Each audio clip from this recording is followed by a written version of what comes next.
Coming to you from the Deep South, this is the Blue Collar Leadership Podcast. High-impact leadership is not reserved for leaders, and it has nothing to do with your position, title, or rank. However, it does have everything to do with your character. It's time to climb to the next level and beyond, personally and professionally. Now, let's start making it happen with your host, Mac Story. All right, folks, I hope 2019 is off to a great start for you. If you're actually listening to this podcast at the beginning of the year, that's a good sign, because what that means is you started off the year with intention to climb to the next level and beyond relative to your personal growth and your leadership development. So I'm proud of you for that. Glad to have you listening today. Today we're starting on part 17 of 30 in this 30-part series of my book, Blue Collar Leadership, Leading from the Front Lines. So today I want to talk to you about chapter 17, which is Leaders Have Followers. Leaders have followers. That's all you have to do to be a leader, is have someone following you by choice, not because they have to, not because you're the boss, but because they want to. And the difference between a leader and a boss is what they value. When I talk about the word boss, I'm usually referencing low-impact leaders or managers of people. But I know in the blue-collar world, whoever we report to, we call them boss. So I'm just trying to dig a little deeper. I don't use the term boss a lot, but when I do, I'm really referring to someone who is a manager of people. They treat them like objects who can't think and feel instead of treating them like people who can. So I want to start off this episode, and I want to share a quote from a good friend of mine. He's become a mentor and a friend over the past 3.5 years or so, and he retired in 2001 as the president and COO, Chief Operations Officer of Chick-fil-A, after almost 33 years. I believe he was Truett Cathy's third employee in 1967 when Truett Cathy started Chick-fil-A from scratch to open the first store. And I got a quote here from Jimmy, and Jimmy's got a great book. If you like reading and growing and developing, a tremendous book. It's actually got many of the same principles that are in Blue Collar Leadership. It's a different spin. He's talking about, the name of his book is Creative Followership in the Shadow of Greatness. And he's talking about the same principles, but from a reference point of being a creative follower. And so I talk about being a leader of yourself, how to lead yourself well. And he's talking about it from a point of how to follow well. And they're very similar and very closely related, just a slightly different perspective. And a lot of the principles are the same. I actually wrote my book before I ever read Jimmy's book. And when I read it, I was like, oh, I got to meet this guy. And actually I did. And he became a friend and mentor. It hadn't been too long ago. Rhea and I had a great afternoon, spent a couple hours with Jimmy at lunch. And he's in his early 80s now, but he's full of energy, and he's an awesome individual and a great human being to know. So Jimmy says this: a leader is someone who has followers. If there are no followers, there is no leader. A person may have subordinates, workers, admirers, associates, co-workers, friends, and people who report to him or her. A person may have authority over other people. A person may hold an elective office, and a person may influence a large number of people. But that does not make that person a leader if there are no followers. And those were the words of Jimmy Collins, and I agree 100%. And that's actually the opening quote from chapter 17 in Blue Collar Leadership. So again, the difference between a leader and a boss is what they value. Leaders value their people. They value growing and developing people. They value relationships with people. Bosses value control, power, and authority over people, telling people what to do and that sort of thing. And we're going to get into that here in a second. But if you're like most people on the front lines in the blue collar world, and it doesn't matter if you're in an entry level position or if you further up the chain on the org chart with formal authority and leadership position. But if you like most people, and if you're actually reading this chapter in the book or listening to it on audio, and again, there's a lot more information there that I'm sharing here, but there's only 3 pages. It's just different information, but it's related, and it's more structured and on purpose, especially if you read the book from chapter to chapter to chapter. It'll build up, and you'll get loaded up with some content. But if you like most people, when you read this chapter 17, you're going to naturally start looking out the window at your boss or your manager, because it doesn't matter what level you are. You report to somebody. Even if you're the owner of a company, you're reporting to somebody. At a minimum, it's the customer, but I'm talking about a formal authority, boss or manager that you report to. That's what most people do when they start learning what's in this book, and also specifically what's in chapter 17 and the next few chapters I'll talk about.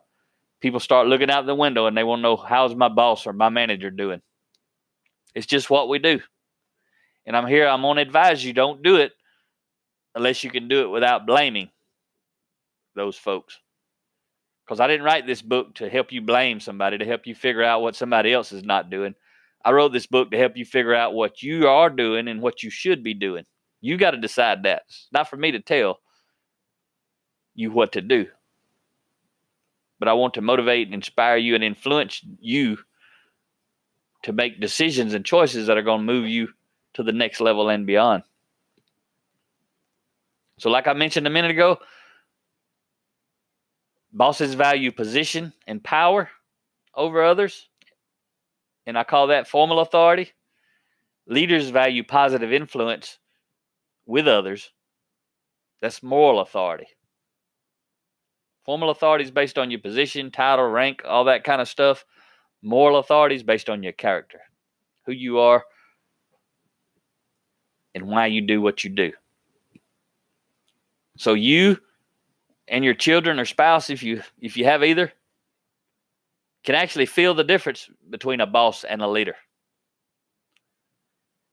And my question to you is, do you want to be a boss or a leader? And I'm going to share some things with you, and you can reflect on it and think on it, and you decide where you fall in these different specific categories I'm kind of going to share with you. You don't have to be a leadership expert to be able to determine if a person is a boss or a leader. You just need to spend some time with them. The difference is how they make you feel.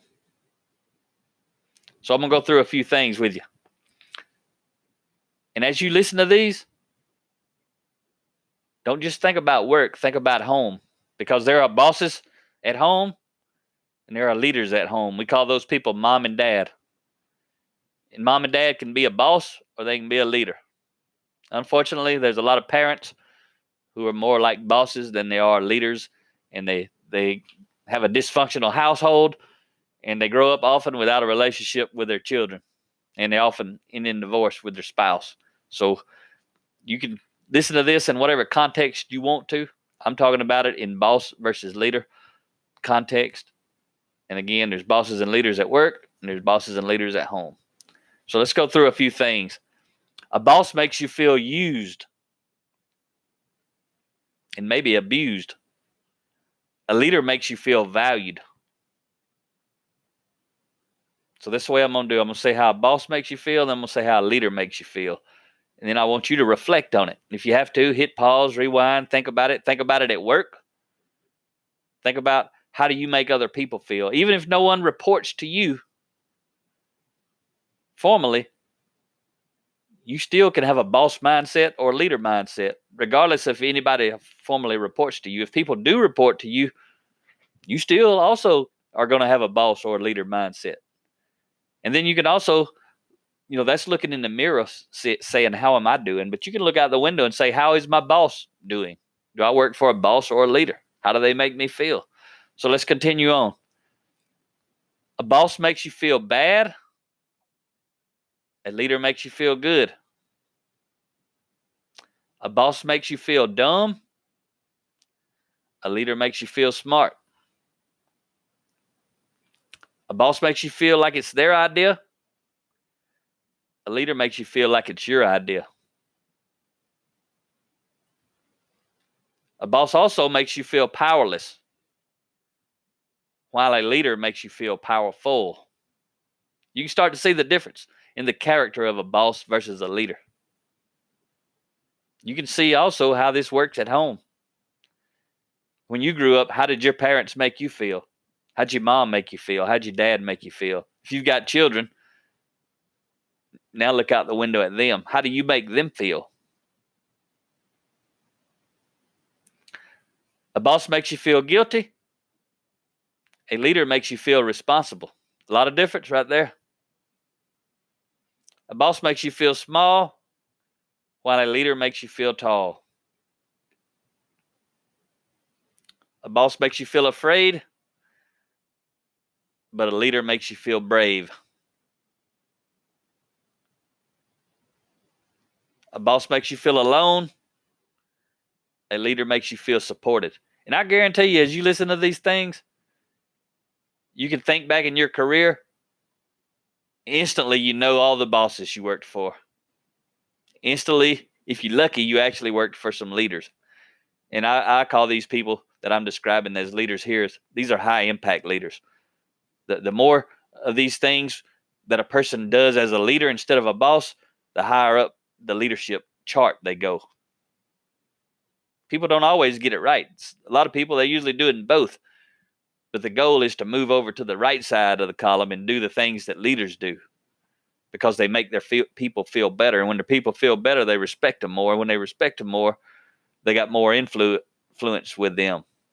They have more influence with the boss has more influence with the person. But again, if you're doing the things on the right side, we're moving away from being a boss and being a leader. Although in the blue collar world, we probably going to call them boss no matter what. That's just the word we use. A boss makes you feel weak. A leader makes you feel strong. A boss makes you feel defeated, but a leader makes you feel invincible. A boss makes you feel tired, but a leader makes you feel inspired. And then the key thing here at the end, which really wraps everything up that I've described, and we could go through these all day, but I'm done for this episode. But a boss makes you feel like an object, and a leader makes you feel like a person. So if you go back and replay these things, you can see how the boss mindset is all about treating the other person like an object, and the leader mindset is all about seeing the other person as a person instead of an object. So as a child, were your parents bosses or leaders?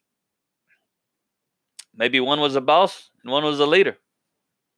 Or were they both bosses or both leaders? Remember, leading yourself well isn't just about what happens at work. It's also about what happens at home. And I can tell you, my dad was a boss and my mom was a leader. I could go back through that column right there, and almost always my dad was on the left side being a boss, and my mom was on the right side being a leader. That stuff's important because your ability to influence your children is going to determine a lot by how you treat them and how you make them feel. If you're a parent, now look in the mirror. What do your children see when they look at you? Hit rewind, go back through that list and think about it. Maybe you want to ask them. But how do you make them feel? And do you care how you make them feel? That's a key piece. Some of us, we got too much pride and ego, and we say, oh, we ain't worried about it. They do what I tell them to do.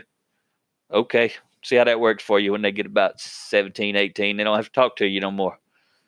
If you ain't getting calls from your kids, they don't come by and see you because they don't want to talk to you. You better get that mirror out and figure out what's going on. It ain't their fault. It's your fault. And also at work, the same way. If your team don't want to talk to you, If your team doesn't want to talk to you, it's because you don't have a relationship with them. They don't have to talk to you. They don't have to give you information. They don't have to suggest ideas and improvements, all that sort of stuff. So Douglas MacArthur said this. He said, a true leader has the confidence to stand alone, the courage to make tough decisions, and the compassion to listen to the needs of others. He does not set out to be a leader, but becomes one by the equality of his actions and the integrity of his intent. That's a pretty powerful quote right there. So if you start looking in this mirror and you're thinking about how life really is, why your influence is at the level it is, good or bad, doesn't matter. Remember, you don't have to be sick to get better. You just have to have a desire to get better. I'm not saying there's anything wrong with you. I don't even know who you are, but I hope you're looking in the mirror and not out the window. A lot of people, again, they hear this stuff and they start worrying about what everybody else is not doing or should be doing and all that stuff. Norman Vincent Peale said this, many people suffer poor health, not because of what they eat, but from what is eating them. If you're harboring any ill will or resentment or grudges, cast them out. Get rid of them without delay. They do not hurt anybody else. They do no harm to the person against whom you hold these feelings, but every day and every night of your life, they are eating at you. So that's some good, powerful words there from Norman Vincent Peale. So I'm going to leave you with that. Hope you have a great day. Talk to you next time. Make it happen or someone else will. It might as well be you. Are you serious about taking your career and your life to the next level and beyond? Check out Mac Story's Blue Collar Leadership series books and others, now available on audio, along with paperback and ebooks at Amazon, iTunes, and Audible. Please visit bluecollarleadership.com to learn about Mac's books, programs, special offers, certifications, and more. Thank you for listening to the Blue Collar Leadership Podcast.